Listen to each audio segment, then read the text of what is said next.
After receiving the MA Performance oil cooler, it will be time to remove the old and install the new. This video is going to help you do just that.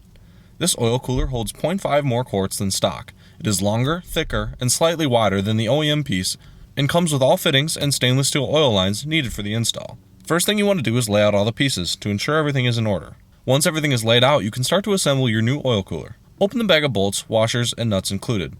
You will need these for the brackets. When putting the bracket on the oil cooler, it goes bolt, bracket, washer, oil cooler, and nut. The washers are there to act as a spacer from the ridges of the oil cooler. That way the brackets stay flat to the cooler itself. This is how it will look assembled. At this point, you're going to want to start taking the OEM oil cooler off. This is pretty easy to do as the bolts to the cooler itself are easily accessible. 3 bolts in total for the OEM cooler. The hard part is going to be removing the bolts from the top of the filter housing. It's a tight squeeze, but slowly remove the 2 big bolts and washers from the OEM unit. Once removed, you can start to measure the length of the oil lines. You must cut these lines to proper lengths and attach the fittings. Once you have your lines measured out, cut the new lines with a cutoff wheel. It's the easiest way to do it.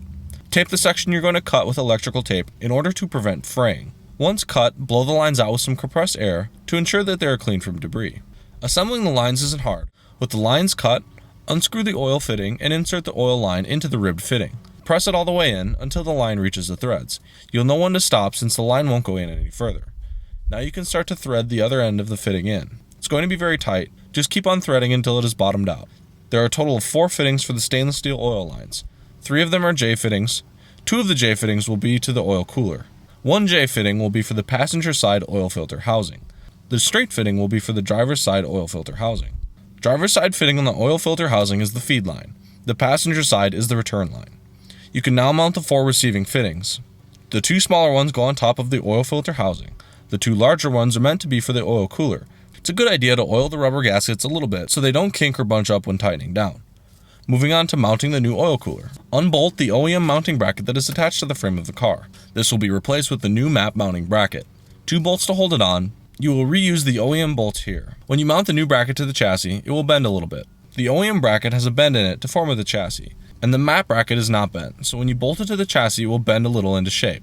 Transfer the OEM rubber grommets that were there on the OEM oil cooler to your new MAP oil cooler. 3 in total. Note how close the cooler gets to the top chassis. You can bend the brackets back just a hair to avoid contact.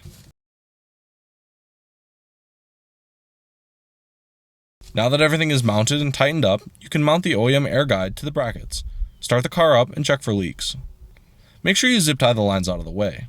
To wrap things up, here are some comparison shots of OEM to the new cooler. We hope this was helpful. Stay tuned for more tech tips and install guides in the near future, or check out the maperformance.com/tech site for many more. Subscribe for more awesome updates from us at MA Performance.